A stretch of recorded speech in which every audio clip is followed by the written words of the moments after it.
പ്രിയ ഉപേക്ഷകരായിട്ടുള്ള Sreeja teacher, KS മണി, L മണി, PN Soman, Maria ഗുരുത്തി, Madhusoodanan എന്നിവരുടെ കുടുംബസംഗമത്തിലെത്തിയിട്ടുള്ള എൻ്റെ പ്രിയ സുഹൃത്തുക്കളെ, കുടുംബാംഗങ്ങളെ, പലപ്പോഴും ഒരിക്കൽ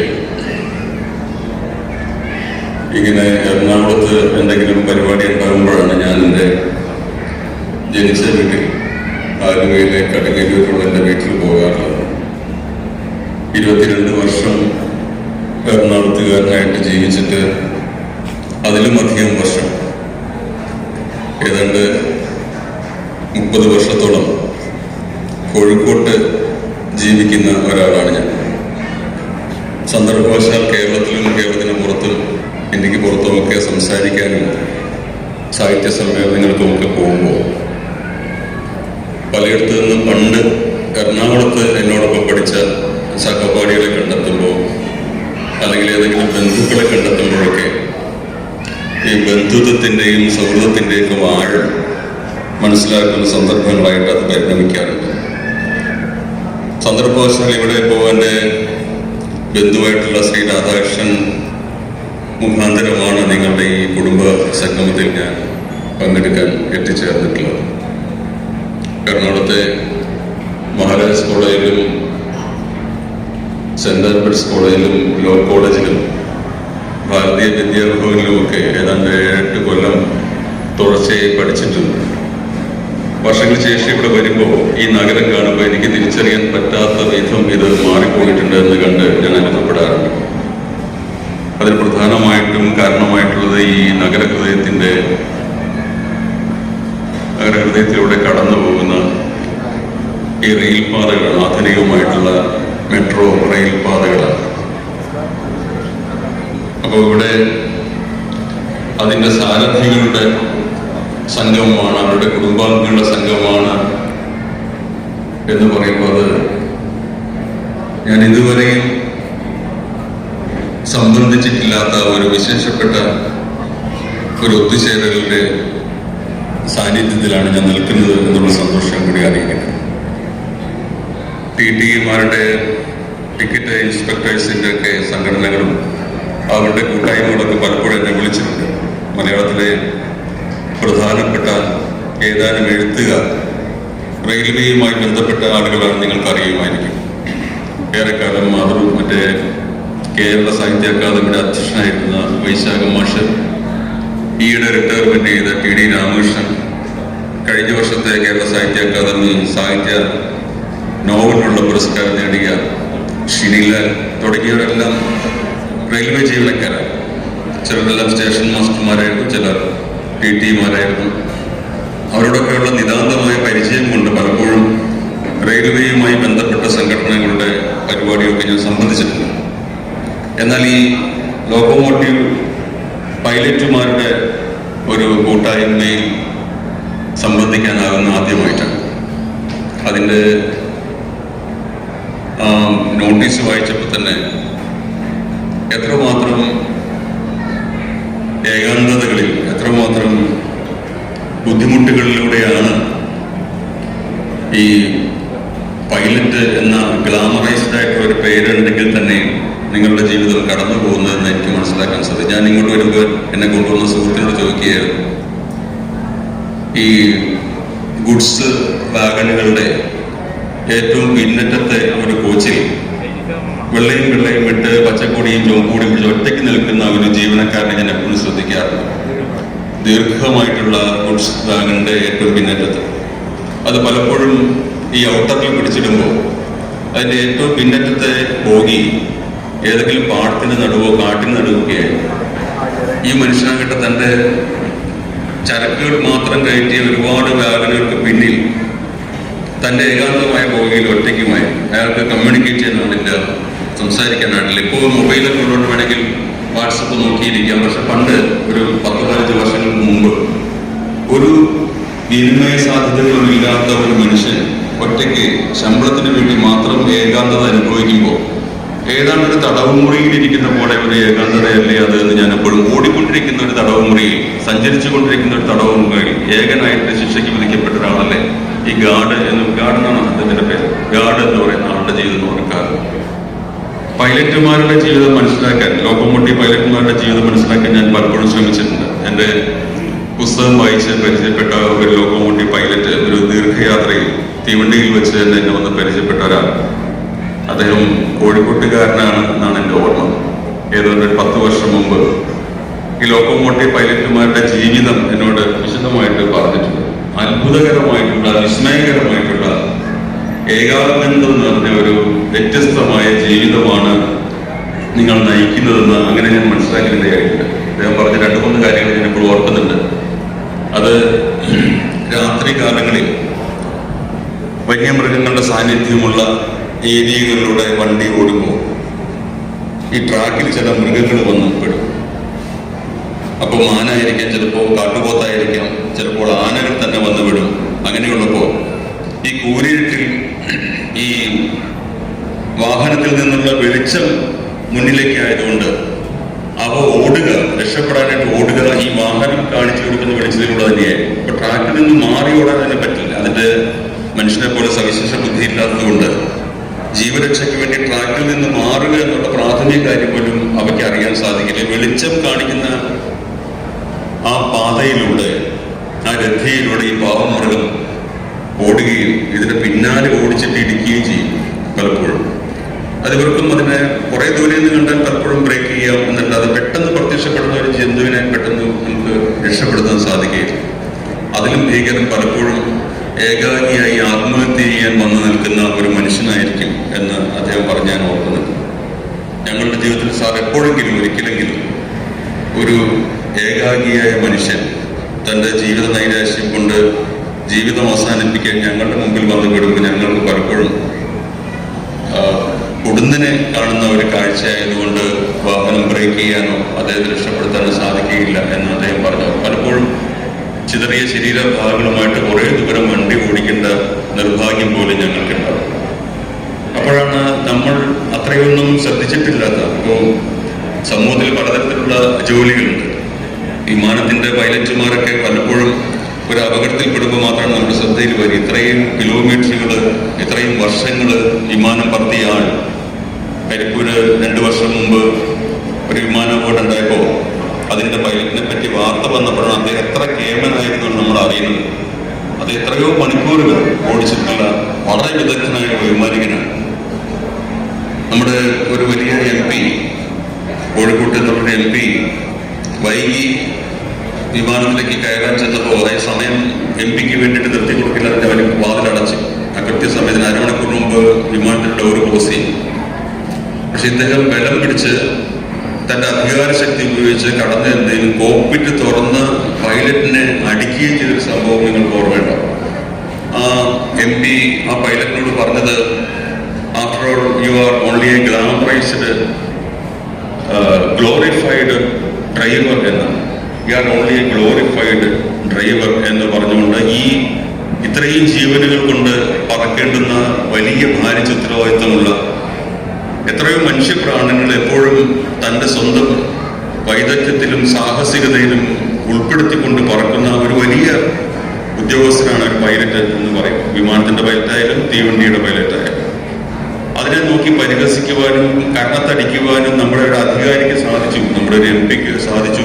ഈ മട്ടിൽ അതിക്ഷേപകരമായിട്ടൊരു പരാമർശം നടത്തുവാൻ സാധിച്ചു എന്നുള്ളത് നമ്മൾ ഇവരോട് കാണിക്കുന്ന, ഈ വിഭാഗത്തോട് കാണിക്കുന്ന, നിങ്ങളോട് കാണിക്കുന്ന മനോഭാവത്തിന്റെ ഒരു തെളിവായിട്ട് ഞാൻ വിചാരിക്കുകയാണ്. വിവേകാനന്ദൻ കുട്ടിക്കാലത്ത് വളരെ തീവ്രമായിട്ട് ആഗ്രഹിച്ചിരുന്നത് തനിക്കൊരു ഡ്രൈവർ ആകണമെന്നാണ്. ആ കഥ കുട്ടിക്കാലത്ത് വായിച്ചു കേട്ടപ്പോൾ ഞാൻ അത്ഭുതപ്പെട്ടു പോയിട്ടുണ്ട്. കൽക്കത്തയിലെ സ്കൂളിൽ വിവേകാനന്ദൻ പഠിക്കുന്ന ക്ലാസ്സിൽ ഓരോ കുഞ്ഞിനോടായിട്ട് എന്താവാനാണ് ഭാവിയിൽ ആഗ്രഹമെന്ന് ചോദിക്കുമ്പോൾ പലരും ഡ്രൈവർ, എഞ്ചിനീയർ ആവണം, ഡോക്ടർ ആവണം എന്ന് പറയുന്നത് പോലെ പറഞ്ഞുകൊണ്ടിരിക്കുന്ന സമയത്ത് നരേന്ദ്രൻ എന്ന് പറയുന്ന കുട്ടി എഴുന്നേറ്റ് എന്ന് പറഞ്ഞത് എനിക്കൊരു ഡ്രൈവർ ആകണം എന്നാണ്. അപ്പോൾ കുട്ടികളെല്ലാവരും മാർക്ക് ചിരിച്ചു പോലും. ഡ്രൈവർ ആവുക എന്നുള്ളൊരു ചെറിയ ജോലിയാണ്. വിവേകാനന്ദൻ നല്ലൊരു കുടുംബത്തിൽ പറഞ്ഞ കുട്ടിയാണ്. അപ്പോൾ ഡ്രൈവർ ആകുക എന്ന് മോശമില്ല. വിവേകാനന്ദൻ എഴുതുന്നു, എനിക്ക് പക്ഷേ ഏറ്റവും ബുദ്ധിമുട്ട് തോന്നിയത് കുട്ടികൾ ചിരിച്ചതിലല്ല, എൻ്റെ അധ്യാപിക അതിനോടൊപ്പം ചിരിച്ചതിലാണ്. എൻ്റെ ഗുരുനാഥ, എനിക്ക് ഡ്രൈവറാകണമെന്ന് ആഗ്രഹം പറഞ്ഞിട്ട് എൻ്റെ ഗുരുനാഥ കൂടി പൊട്ടിച്ചിരിച്ചു പരിഹസിച്ചു. അതിനകത്ത് എനിക്ക് എൻ്റെ കുഞ്ഞു ഹൃദയം ഏറ്റവും അധികം വേദനിച്ചെന്ന് വീഴാൻ. അതിനെ തുടർച്ചയായിട്ട് അദ്ദേഹം പറഞ്ഞു. പക്ഷെ വീട്ടിൽ ചെന്നപ്പോൾ ഞാൻ അന്ന് മുഴുവൻ കരഞ്ഞപ്പോൾ എൻ്റെ അമ്മ ചോദിച്ചു, നീ എന്തിനാണ് കരയുന്നത് എന്ന് ചോദിച്ചപ്പോൾ ഞാൻ ഇന്ന് ക്ലാസ്സിൽ ഭാവിയിൽ ആരാകണം എന്നുള്ള ചോദ്യത്തിന് ഉത്തരം പറഞ്ഞപ്പോൾ എൻ്റെ അധ്യാപികയും സഹപാഠികളും എന്നെ പരിഹസിച്ച് ചിരിച്ചു. അപ്പം അമ്മ ചോദിച്ചു, നീ ആരാകണം എന്നാണ് പറഞ്ഞത്? ഞാൻ ഡ്രൈവറാകണം എന്നാണ് പറഞ്ഞത്. അപ്പം അമ്മ ഉടനെ പിഞ്ചുമരലുള്ള വലിയൊരു ചിത്രം ചൂണ്ടിക്കാണിച്ചിട്ട് പറഞ്ഞു, നീ ഡ്രൈവറാകണം, പക്ഷെ ഇതുപോലെ ഒരു ഡ്രൈവർ എന്ന് പറഞ്ഞു. അത് ഭഗവത്ഗീതയുടെ ചിത്രമായിരുന്നു. ശ്രീകൃഷ്ണൻ തേർത്തട്ടിൽ നിന്ന് അർജുനന് ഗീതോപദേശം കൊടുക്കുന്ന ചിത്രം വലുതായിട്ട് അവിടെ പെയിന്റ് ചെയ്ത് തൂക്കിയിട്ടുണ്ടായിരുന്നു. അപ്പൊ അമ്മ പറഞ്ഞു, അത്ര നീ ഡ്രൈവറായാൽ മതി, പക്ഷെ ഇതുപോലെ ഒരു ഡ്രൈവറാകണം എന്ന്, കൃഷ്ണനെ പോലെ ഒരു ഡ്രൈവറാകണം, ധാർമ്മികതയിൽ, നയതന്ത്രത്തിൽ, രാജ്യനീതിയിൽ എല്ലാം കേവനായിട്ടുള്ള ഒരു വലിയ ഡ്രൈവറാകണം എന്ന്. അവിടെ സൂചിപ്പിക്കപ്പെട്ട ഒരു കാര്യം, നമ്മുടെ രാജ്യം നയിക്കുന്ന ആളുകളെ നമ്മൾ സാരഥികൾ എന്നാണ് പറയുക. സാരഥി എന്നുള്ള വാക്യം ഡ്രൈവർ എന്നാണ് അർത്ഥമെങ്കിൽ നമ്മുടെ രാഷ്ട്രീയ സാരഥികൾ, രാജ്യത്തിന്റെ സാരഥികൾ, ഭരണയന്ത്രത്തിന്റെ സാരഥികൾ എന്നൊക്കെ പറയുമ്പോൾ നമ്മൾ ഉദ്ദേശിക്കുന്നത് ഓടിക്കുന്ന ആൾ എന്ന് തന്നെയാണ്. നമ്മുടെ ഈ സാമൂഹിക ജീവിതത്തിൽ സാരഥികൾക്ക് വന്നിട്ടുള്ള മനോഭാവത്തിൻ്റെയും മറ്റുമുള്ള അപജയം, നമ്മൾ ചെറിയ ഒരു വാഹനത്തിൽ തീവണ്ടിയുടെ യാത്രയെ മാത്രമല്ല, ബസിന്റെ യാത്രയെ മാത്രമല്ല, വിമാനത്തിന്റെ യാത്രയെ മാത്രമല്ല, രാജ്യത്തിന്റെ യാത്രയെ തന്നെ പലപ്പോഴും പ്രതിലോമമായിട്ട് ബാധിച്ചിട്ടുണ്ട് എന്ന് നമുക്കറിയാം. പഴയ കാലത്ത് നമ്മുടെ സാരഥികളെ പറ്റി ഓർക്കുമ്പോൾ തന്നെ നമുക്ക് ഉള്ളിൽ വരുമായിരുന്നു. EMS നമ്പൂതിരിപ്പാട്, AKG എന്നൊക്കെ പറയുന്ന പേരുകൾ, അച്യുതമേനോൻ എന്നുള്ള പേരുകളൊക്കെ കേൾക്കുമ്പോൾ തന്നെ സാധാരണ ജനങ്ങൾക്ക് പോലും ഉള്ളിൽ കയറുമായിരുന്നു, രോമാഞ്ചം വരുമായിരുന്നു. ഇന്ത്യയുടെ സാഹചര്യത്തിൽ ഏതാണ്ട് VP സിംഗ് വരെയുള്ള ആളുകളുടെ പേരുകൾ കേട്ടാലും അതുണ്ടാകുമായിരുന്നു. നമ്മളെ നയിക്കുന്ന മഹനീയരായിട്ടുള്ള വ്യക്തികളെ പറ്റിയുള്ള പരാമർശം പോലും നമുക്ക് വലിയ സന്തോഷം, ആനന്ദം തരുമായിരുന്നു. എന്നാൽ നമുക്ക് ഇന്ന് നമ്മുടെ ഏതെങ്കിലും ഒരു നേതാവിനെ ഓർത്ത് നമ്മുടെ മനസ്സ് അത്രമേൽ ആനന്ദകരമോ അഭിമാനകരമോ ആകുന്നില്ല എന്നുള്ളതൊരു യാഥാർത്ഥ്യമാണ്. ഏതെങ്കിലും ഒരു നേതാവിനെ പറ്റി ഓർക്കുമ്പോൾ, അദ്ദേഹത്തെ മുന്നിൽ കാണുമ്പോൾ നിറഞ്ഞ ഹൃദയാദരത്തോടെ എഴുന്നേറ്റ് തൊഴുകാൻ തോന്നുന്ന ഒരു നേതാവ്, അത് ആണായാലും പെണ്ണായാലും ഉണ്ടോ എന്ന് ആലോചിച്ചാൽ അറിയാം ഈ അപജയത്തിനെ പറ്റിയുള്ള കാര്യം. അദ്ദേഹം, എൻ്റെ അച്ഛൻ ഒരു കമ്മ്യൂണിസ്റ്റുകാരനായിരുന്നു, ഒരു കമ്പനി തൊഴിലാളിയായിരുന്നു. ഇന്ത്യൻ അലൂമിനിയം കമ്പനി എന്ന് പറയുന്ന കമ്പനിയിലെ ഒരു സാധാരണ ജീവനക്കാരനായിരുന്നു. അദ്ദേഹം 4ാം ക്ലാസ് വരെ പഠിച്ചിട്ടുള്ളൂ. ഞങ്ങൾ 5 മക്കളാണ്. അദ്ദേഹം കമ്മ്യൂണിസ്റ്റുകാരനായിരുന്നു എന്നുള്ളത് അഭിമാനിച്ചിരുന്ന ആളാണ്. അപ്പൊ അദ്ദേഹം ആകെ ദിനേശ് ബിരി വലിക്കുന്ന ഒരു പുസ്തകവും മാത്രമേ ഉള്ളൂ അദ്ദേഹം ആദ്യമായിട്ട് ജീവിതത്തിൽ ഒരേ ഒരിക്കൽ മദ്യപിച്ച് എനിക്ക് ഓർമ്മയുണ്ട്. അത് 1 പേക്കോ 1.5 പേക്കോ ആണ് ആകെ കഴിച്ചത്. അത് ഇവിടെ ജില്ലാ പഞ്ചായത്ത് തെരഞ്ഞെടുപ്പ് വന്നപ്പോൾ ശ്രീലത എന്ന് പറയുന്ന ഒരാൾ ഞങ്ങളുടെ അവിടെ നിന്ന് ഇടതുപക്ഷത്തിന് വേണ്ടി ആദ്യമായിട്ട് ജയിച്ചപ്പോൾ, അതുവരെയും ആലുവയിലെ K മുഹമ്മദ് അലി കോൺഗ്രസിന് വേണ്ടി സ്ഥിരമായിട്ട് ജയിക്കും. MP സ്ഥാനത്തേക്ക് KV തോമസ് സ്ഥിരമായിട്ട് 2 or 3 ടൈമിൽ ജയിക്കും. അപ്പോഴൊക്കെ ഈ പകൽ മുഴുവൻ നടന്ന് ഈ ഇടതുപക്ഷ പ്രവർത്തനം നടത്തിയിട്ട് അച്ഛന് വിജയം ആഘോഷിക്കുവാൻ ഒരു അവസരം കിട്ടിയിരുന്നില്ല. ഇവിടെ ജില്ലാ പഞ്ചായത്ത് തലത്തിൽ വന്നപ്പോൾ അവിടെ ശ്രീലത എന്ന് പറയുന്ന ഒരു ഇടതുപക്ഷക്കാരി ഞങ്ങളുടെ ആ വാർഡിൽ ജയിച്ചപ്പോഴാണ് എൻ്റെ ജ്യേഷ്ഠൻ പറഞ്ഞയുടെ അച്ഛൻ മദ്യപിച്ചിട്ടുണ്ടോ എന്നൊരു സംശയം എന്ന് പറഞ്ഞു. അപ്പോൾ അമ്മയില്ല, അച്ഛൻ ഒരിക്കലും മദ്യപിക്കില്ല, അച്ഛൻ അങ്ങനത്തെ ഒരാളെയല്ല. അപ്പൊ ഞാൻ ഇളയ കുട്ടിയായിരുന്നു, അന്ന് എനിക്ക് 12 വയസ്സ് 13 വയസ്സ് പ്രായമുള്ളൂ. ഞാൻ ഇളയ കുട്ടിയായതുകൊണ്ട് അച്ഛനോട് ചെന്ന് ആ സ്വാതന്ത്ര്യം ഉപയോഗിച്ച് അച്ഛനൊന്ന് മദ്യപിച്ചിട്ടുണ്ടോ എന്ന് ചോദിച്ചു. അച്ഛൻ പറഞ്ഞില്ല, ജിന്നിന്റെ ഉപദ്രവമാണ് എന്ന് പറഞ്ഞു. അത് പിന്നെ ഞാൻ നിർബന്ധിച്ച് പറഞ്ഞല്ല, ഇന്നല്ലെങ്കിൽ പിന്നെ ഞാൻ എന്നാണ് മദ്യപിക്കുക എന്ന് ചോദിച്ചു. ഇന്നല്ലെങ്കിൽ പിന്നെ ഞാൻ എന്നാണെന്ന് മദ്യപിക്കുക എന്ന് ചോദിച്ചു. 80 വയസ്സ് വരെ ജീവിച്ച ഒരു മനുഷ്യൻ, കഠിനാധ്വാനിയായിരുന്ന ഒരു മനുഷ്യൻ, കുടുംബസ്നേഹിയായിരുന്ന ഒരു മനുഷ്യൻ, മദ്യം ആസ്വദിക്കേണ്ട ഒന്നാണെന്ന് ഭൂരിപക്ഷ മനസ്സിൽ വിചാരിച്ചിട്ടുണ്ടാക്കാവുന്ന ഒരു മനുഷ്യൻ ജീവിതത്തിൽ ഒരേ ഒരിക്കൽ മദ്യപിച്ചത് അദ്ദേഹത്തിന്റെ പാർട്ടിക്ക് ഒരു ചെറിയ സീറ്റ് തന്റെ പ്രവർത്തനഫലമായിട്ട് കിട്ടിയപ്പോഴാണ്. ഞാനിവിടെ പറഞ്ഞത് എൻ്റെ അച്ഛൻ മദ്യപിച്ച കാര്യം നിങ്ങളോട് പറഞ്ഞ് നിങ്ങളെ ഉദ്ബുദ്ധരാക്കാൻ വേണ്ടിയിട്ട്, മറിച്ച് എത്രമാത്രം രാഷ്ട്രീയമായിട്ടുള്ള ഒരു ആത്മാർത്ഥത, ആർജവം പഴയ കാലത്തിൻ്റെ എല്ലാ തരത്തിലുംപ്പെട്ട എല്ലാ പാർട്ടികളിലും പെട്ട വ്യക്തികൾക്ക് ഉണ്ടായിരുന്നു എന്ന് നിങ്ങൾ ഓർമ്മിപ്പിക്കാൻ വേണ്ടിയിട്ടാണ്. അതിൻ്റെ ഒരു പ്രധാനപ്പെട്ട കാരണം, താനൊരു തെറ്റ് ചെയ്താൽ, താനൊരു ദോഷകരമായ കാര്യം ചെയ്താൽ എൻ്റെ നേതാവ് അറിഞ്ഞാൽ അദ്ദേഹം എന്ത് കരുതും എന്നുള്ള ഭയമാണ്. അച്ഛനെ ഒരിക്കലും AK ചേർത്തിയതില്ല. അച്ഛനെ EMS നമ്പൂതിരിപ്പാട് അറിഞ്ഞിരുന്നില്ല. അച്ഛനെ EK നായനാർക്ക് അറിയുമായിരുന്നില്ല. കേരളത്തിലെ പ്രധാനപ്പെട്ട രാഷ്ട്രീയ ഇടപെടൽ നേതാക്കന്മാർക്കൊന്നും അച്ഛനറിയില്ല. കോടിക്കണക്കിന് സാധാരണ തൊഴിലാളികൾ പാർട്ടി പ്രവർത്തകർ ഒരാളാണ്, നേരിട്ട് ഒരു പരിചയമില്ല. പക്ഷെ തൻ്റെ ഭാഗത്തു നിന്നൊരു അധർമ്മം വന്നാൽ, തെറ്റ് വന്നാൽ എൻ്റെ നേതാവിൻ്റെ മുമ്പിൽ ഞാൻ എങ്ങനെ നിൽക്കും എന്നൊരു തോന്നൽ അവർ അന്തര പ്രവർത്തിച്ചിട്ടുണ്ടെന്ന് ഞാൻ വിചാരിക്കുന്നുണ്ട്. കാരണം മഹനീയനായിട്ടുള്ള ആ വ്യക്തിയുടെ മുമ്പിൽ എൻ്റെ ഒരു ചെറിയ ദോഷകരമായ പ്രവർത്തനം കൊണ്ട് അദ്ദേഹത്തിൻ്റെ യശസ്സിനോ അദ്ദേഹത്തിൻ്റെ പദ്ധതികൾക്കോ വിഘാതം വരരുതെന്നൊരു ചിന്ത അവരുടെ മനസ്സിലുണ്ടായിരുന്നു. പക്ഷെ ഇന്ന് ഏതെങ്കിലും പാർട്ടിയിൽപ്പെട്ട ഏതെങ്കിലും ഒരാൾക്ക് അങ്ങനെ തോന്നുന്നുണ്ടോ? നമ്മുടെ സാരഥികളെ പറ്റിയോ? എന്നേക്കാൾ വലിയ കള്ളനാണ് അയാളെന്ന് ഓരോരുത്തർക്കും അറിയാം.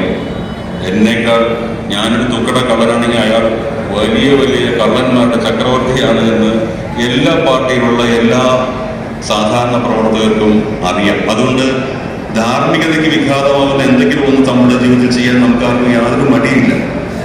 കാരണം ആരും ചോദിക്കാൻ, ആരുടെ മുമ്പിൽ നിൽക്കാനില്ല. ഏതെങ്കിലും മുഖത്തിന് മുമ്പിൽ കുനിഞ്ഞു പോകുന്ന ഒരവസ്ഥ നമുക്ക് വരാനില്ല.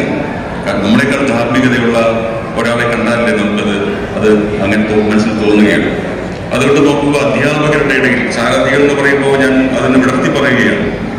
അത് രാഷ്ട്രീയ സാരഥികൾ മാത്രമല്ല, അധ്യാപകരുടെ ഇടയിൽ ഇപ്പോൾ ഒരു സ്കൂൾ അല്ലെങ്കിൽ ഒരു കോളേജ് എന്ന് പറയുമ്പോൾ അവിടുത്തെ അധ്യാപകർ പ്രധാനപ്പെട്ട ഒരു വഴിവിളക്കാണ്.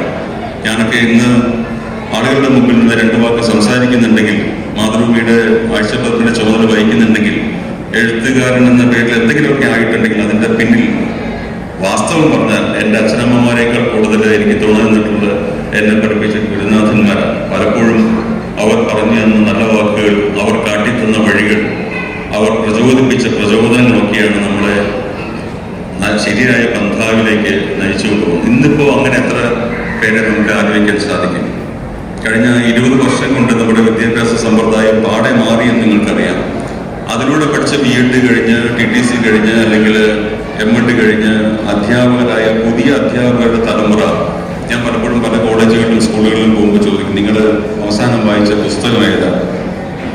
അപ്പോൾ അവർ ഒരു നാണത്തോടെ ആടുജീവിതം എന്നൊക്കെ പറയുമെങ്കിലും എനിക്കറിയാം, ആകെ കേട്ടിട്ടുള്ളൊരു പേര് പറയുന്ന അധ്യാപകരാണ്.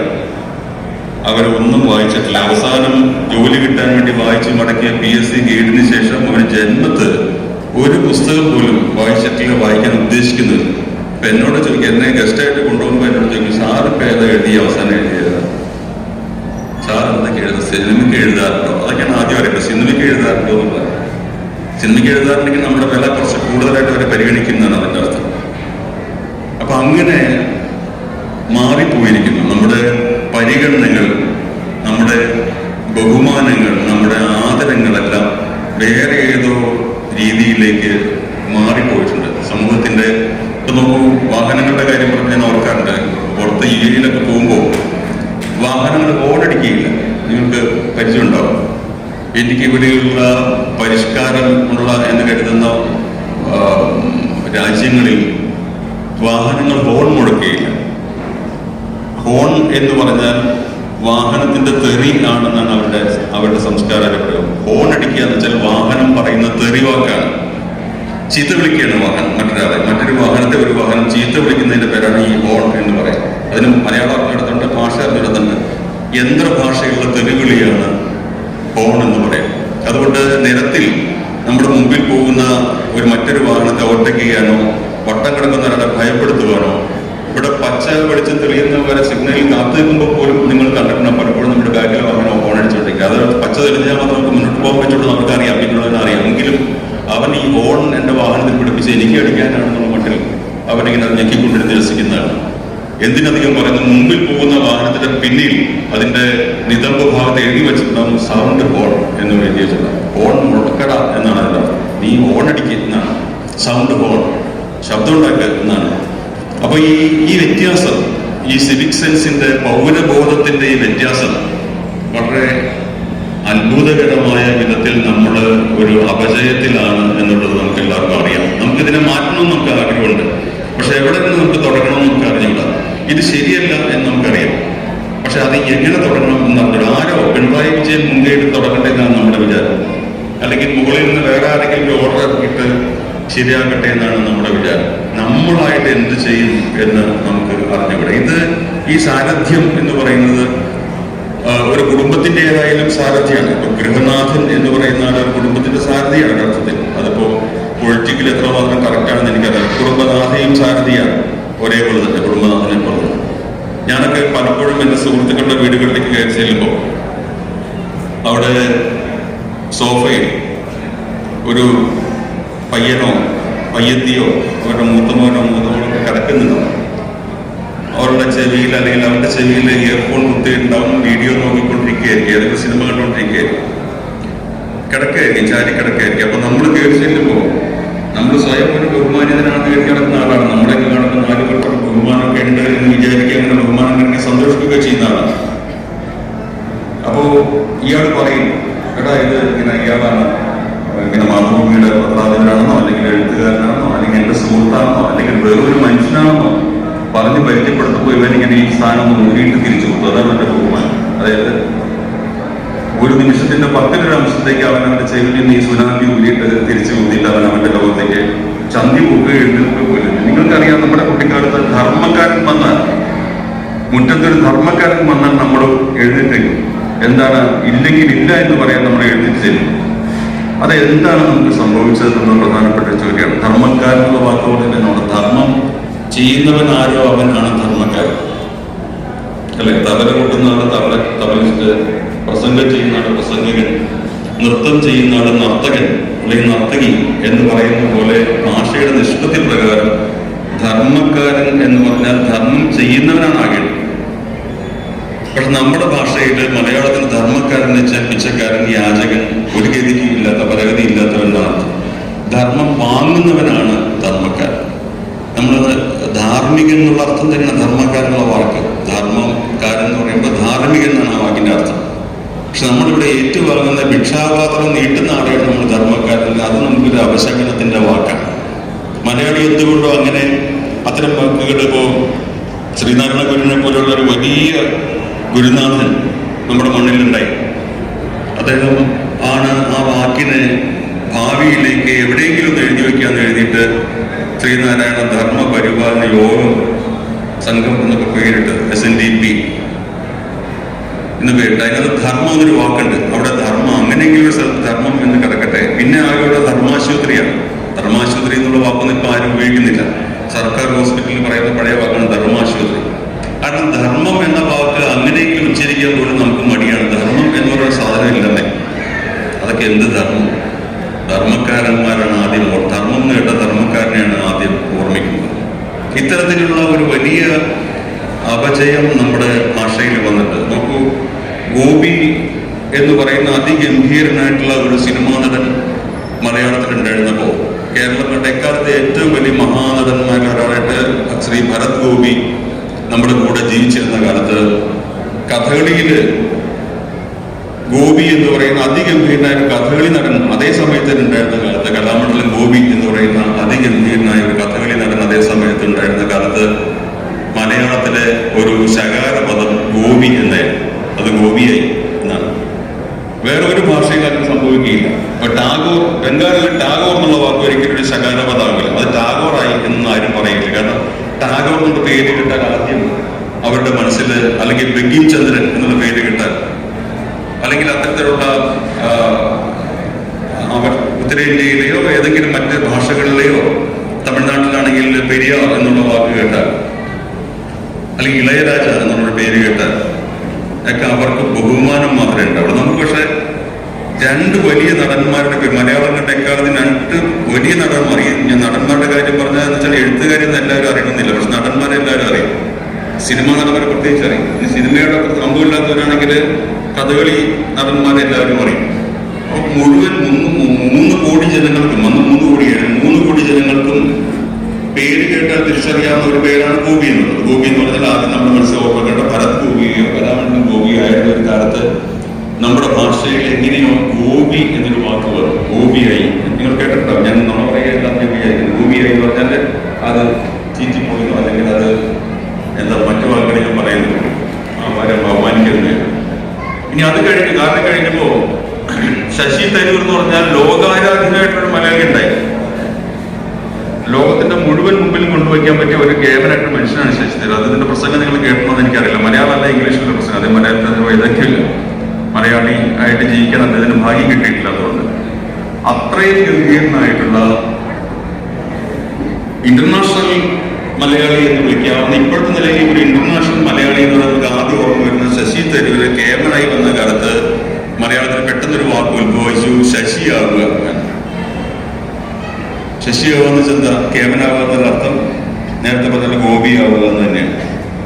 ഇതെങ്ങനെയാണ് ഈ മലയാളി ഇത് ഉണ്ടാക്കിയെടുക്കുന്നതെന്ന് അത്ഭുതകരമായിട്ട് തോന്നുന്നത്. കാരണം മഹത്വങ്ങൾക്ക് നേരെ കണ്ണടച്ചിരിക്കുക മാത്രമല്ല, കണ്ണടച്ചിരുട്ടാക്കുക മാത്രമല്ല, അവരൊന്നും ഒന്നുമല്ലെന്നേ എന്ന് പറഞ്ഞ് സമർത്ഥിക്കാനുള്ള ഒരു പ്രവണത കൂടി നമുക്കുണ്ട്. മനുഷ്യാന്തസ് എന്നുള്ള വാക്ക് വളരെ പ്രധാനപ്പെട്ട ഒരു വാക്കാണ്. അന്തസ് എന്ന് പറഞ്ഞാൽ പ്രധാനപ്പെട്ട ഒരു കാര്യമാണ്. അന്തസ് ഉണ്ട് നമുക്ക്. പക്ഷെ ശകാരവത അവളുടെ ഒരു അന്തസ് എന്ന് പറഞ്ഞാൽ അവിടെ വ്യാജമായിട്ട് എന്തോ കാണിക്കുകയാണ്. അവൻ്റെ ഒരു അന്തസ് ഞാൻ അങ്ങോട്ട് നോക്കാറില്ല, അവനങ്ങനെ പോയി എന്ന് പറഞ്ഞാൽ ഈ അന്തസ് എന്ന് പറയുന്നത് അതിഗംഭീരമായി വാക്ക് നമുക്കൊരു പരിഹാസവത. നമുക്കതൊന്നും ഇഷ്ടമല്ല. അങ്ങനെയുള്ള ഗാംഭീര്യങ്ങളോടൊന്നും നമുക്ക് ഇഷ്ടമല്ല. കേരളത്തിന്റെ നെടുനീളം എന്ന് പറഞ്ഞാൽ ആ നെടുനീളത്തിൽ കടലുള്ള ഒരു സംസ്ഥാനമാണ് നമ്മൾ. അങ്ങനെ അധികം സംസ്ഥാനങ്ങൾക്ക് ഭാഗ്യമില്ല. കാരണം കേരളം നീണ്ട ഒരു പ്രദേശമായതുകൊണ്ട് കേരളത്തിന്റെ എത്രയാണോ ദൈർഘ്യം അത്രയും ദൈർഘ്യത്തിൽ പടിഞ്ഞാറ് ഭാഗത്ത് കടലുണ്ട്. പക്ഷെ നമ്മൾ കടലിലേക്ക് നോക്കുകയില്ല. നമ്മൾ കടൽ തീരത്ത് പോയി കടലെ കുറിച്ചിരിക്കുക എന്നല്ല, നമ്മൾ കടലിന്റെ ഗാംഭീര്യത്തിന് നേരെ നോക്കാൻ നമുക്ക് മടിയാണ്. സഹ്യപർവ്വതം എന്ന് പറയുന്ന അതിഗംഭീരമായ ലോകത്തിലെ തന്നെ ഏറ്റവും അധികം ജൈവ സമ്പത്തുള്ള ഒരു വലിയ മലമടക്കുകൾ നമ്മുടെ കേരളത്തിന്റെ ഒരു ഭാഗത്തുണ്ട്, ഉടനീളമുണ്ട്. നമുക്ക് സഹ്യപർവ്വതത്തിലെ ഏതെങ്കിലും പർവ്വതത്തിൽ പോയിട്ട് നമുക്ക് അറിഞ്ഞൂടെ, നമ്മൾ പോയിട്ടില്ല, നമ്മളങ്ങനെ പോകാൻ ഉദ്ദേശിക്കുന്നില്ല. നമ്മളങ്ങനെ മലകളുടെ പർവ്വതങ്ങളുടെ വലുപ്പത്തിലേക്ക് നോക്കാനോ കടലിന്റെ ഗാംഭീര്യത്തിലേക്ക് നോക്കാനോ അവയെ മനസ്സിലാക്കുവാനോ നമുക്ക് താല്പര്യമില്ല. തുഞ്ചത്ത് രാമാനുജൻ എഴുത്തച്ഛൻ നിങ്ങളെല്ലാവരും കേട്ടിട്ടുണ്ടാവും. ഭാഷയുടെ പിതാവാണ് എന്ന് കുട്ടികൾ പഠിക്കും. പക്ഷെ തുഞ്ചത്ത് രാമാനുജൻ എഴുത്തച്ഛന്റെ ശരിയായ പേരെന്ന് ഇപ്പോഴും അറിവിടുന്നത്. രാമാനുജൻ രാമന്റെ അനുജനായ ആളെന്ന അർത്ഥത്തിലാണ് രാമാനുജൻ എന്ന് പറയുന്നത്. അതിന്റെ കവിതയിൽ ഭാഗത്ത് പറയുന്നുണ്ട്, എന്റെ ജ്യേഷ്ഠനായിട്ടുള്ള രാമനെ ഞാൻ വന്ദിക്കുന്നു എന്ന് പറയുന്നത് കൊണ്ട് രാമന്റെ അനുജൻ എന്നുള്ള അർത്ഥത്തിലാണ് രാമാനുജൻ എന്ന് പറയുന്നത്. തുഞ്ചത്ത് രാമാനുജൻ 16-ാം നൂറ്റാണ്ടിലാണ് ജീവിച്ചിരുന്നത്. 16-ാം നൂറ്റാണ്ട് അത്ര ഭൂതകാലം തന്നെ, 4 നൂറ്റാണ്ട് മുമ്പ് ഇംഗ്ലണ്ടിൽ ഷേക്സ്പിയർ ജീവിച്ചിരുന്ന കാലമാണ്. ഷേക്സ്പിയറിന്റെ അവിടെ പോയാൽ അറിയാം, ലണ്ടനിൽ സ്റ്റാർഫോർഡ് അപ്പോൺ എന്ന് പറയുന്ന സ്ഥലത്ത് ഷേക്സ്പിയറിന്റെ ഭവനം നിലനിർത്തിയിരിക്കുന്നു.